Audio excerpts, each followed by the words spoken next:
Today's a very exciting day. Today we finally get to plant our seedlings.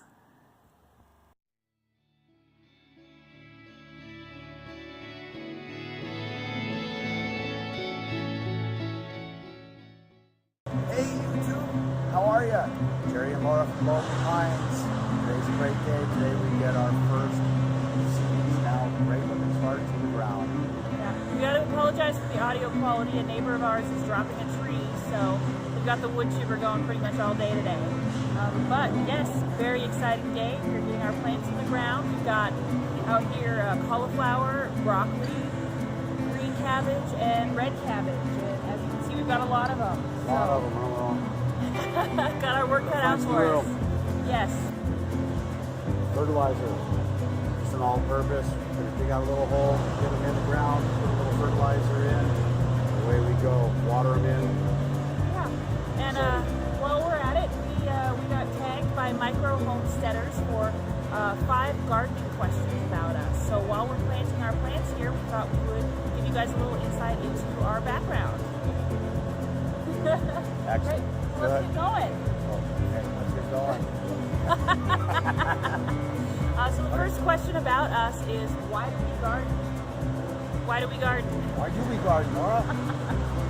Well, let's see. We garden for a couple of reasons. One reason is the taste. Obviously, homegrown vegetables are much tastier than the fruit vegetables you buy from the store. So obviously, our garden fresh veggies, wonderful taste. Let's see. The root growth on those guys. Looking great. Yeah. And here we're just digging our holes, putting a little bit of our organic fertilizer right in the hole so we can get right down to the roots and give the plants a really good fresh start. So we also garden for saving money. You know, everything we can get out of our garden is one less thing that we have to buy at the store, one less reason we're reliant on leaving the house. You know, then we don't have to do our trip to the grocery store every 2 weeks because we run out of lettuce. What's another reason that we garden? Oh, let's see. How about sheer satisfaction and enjoyment? Working with the dirt, getting in there, growing your own food, watching something actually happen that you're in charge of. Yeah, growing something with your own 2 hands is reward in and of itself.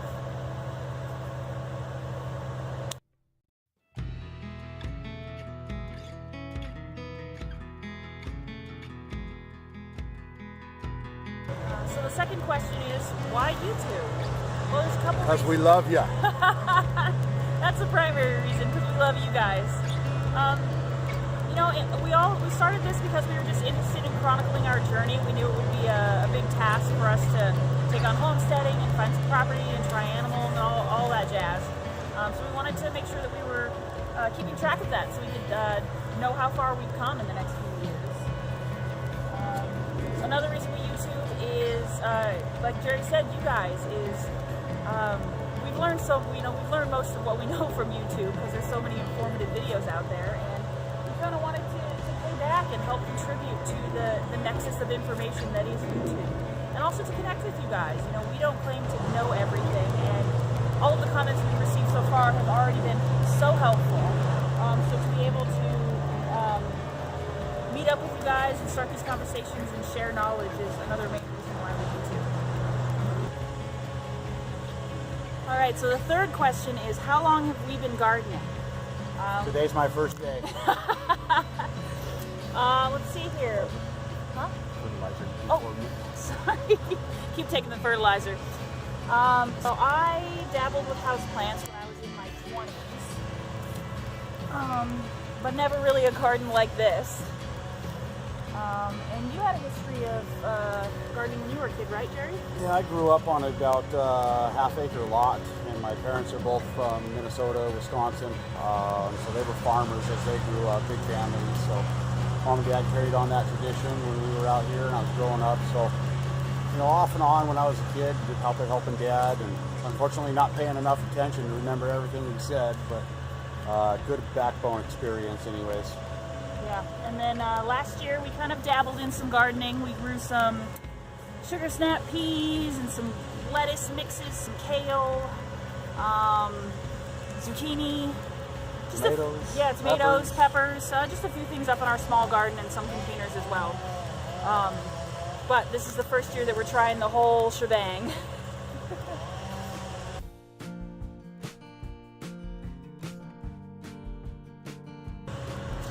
So the fourth question is, what do we grow? Well, I already kind of got into what we've grown previous years, and then here, like I mentioned, we have broccoli and cauliflower and some red and green cabbage, and then we've got some onion sets in the ground and some garlic in the ground, and our potatoes, our first round of potatoes in our lovely potato boxes are in the ground as well. Oops, I forgot the fertilizer on that one.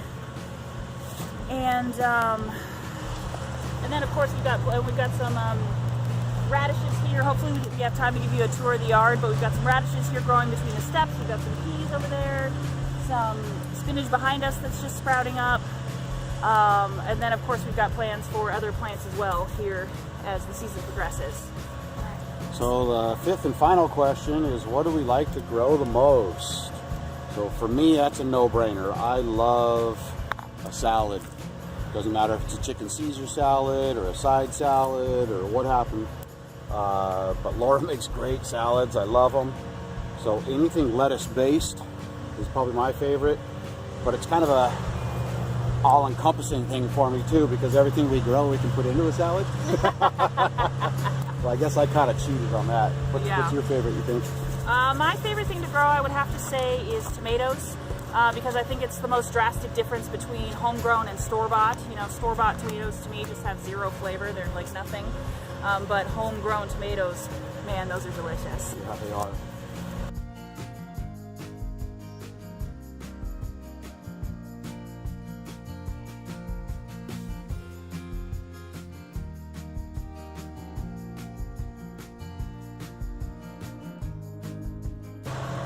Okay, so for the 5 gardening questions, we'd like to nominate some other channels to participate as well. First off is Old Camp Ranch. This guy's a hoot. If you haven't checked him out, you definitely should.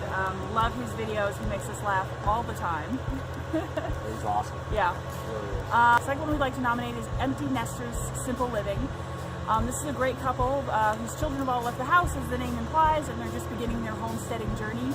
It looks like they've really got some great plans, and we'd love to hear more about them. Third one we'd like to nominate is Woman and Woman Homestead. This is a lovely couple that began their homesteading journey about a year ago. They've got some great food on their channel, so if you haven't checked them out, definitely be sure to. And the third one we'd like to nominate is Mid-South Homestead. They just recently began their homesteading journey in a really old property, family property in Tennessee. Their channel's really shaping up, and we're definitely interested in learning more about them. The last one we'd like to nominate is Partially Off-Grid and Homesteading.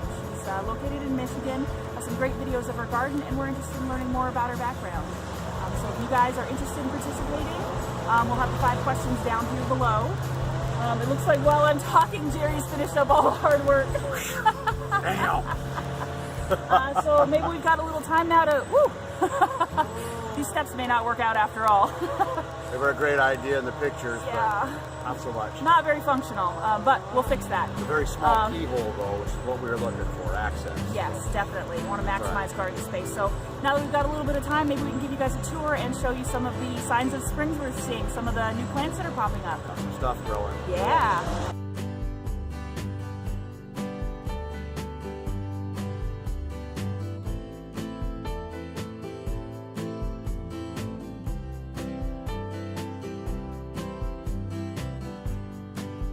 We've got our onions starting to pop up. They're doing really great.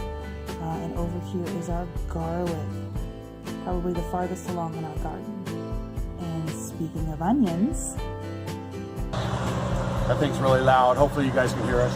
So today, another job, we're going to get nitrogen in with our onions. So something we've learned lately is that onions require a lot of nitrogen. So we picked up some blood meal. It's 13% nitrogen. There are other non-organic blends, I guess, that go up to 20-30%, but we want to stay organic if we can. So this is what we're going to use this time around. We'll see how it goes. And the easiest way I know of getting fertilizer into something like this, just dig a little trench next to the onions themselves, and then we're just going to broadcast it in the trench, bury it back in, and the onion roots will find what they need here. So.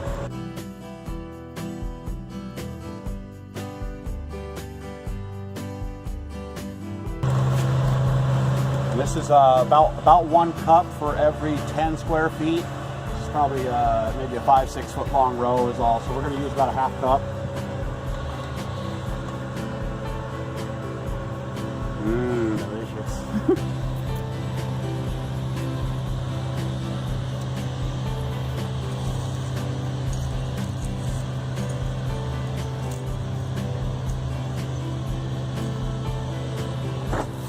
There we go. Boom. Boom. We're done. Here's our spinach, which we plan on treating more like a microgreen. In between each step, we have radishes growing. They're starting to pop up there. Over here under the trellis, we have sweet peas and shell peas. Our sweet pea has popped up, but our shell peas have not. And then back there on the left, we have sunchokes, and on the right, we have beets.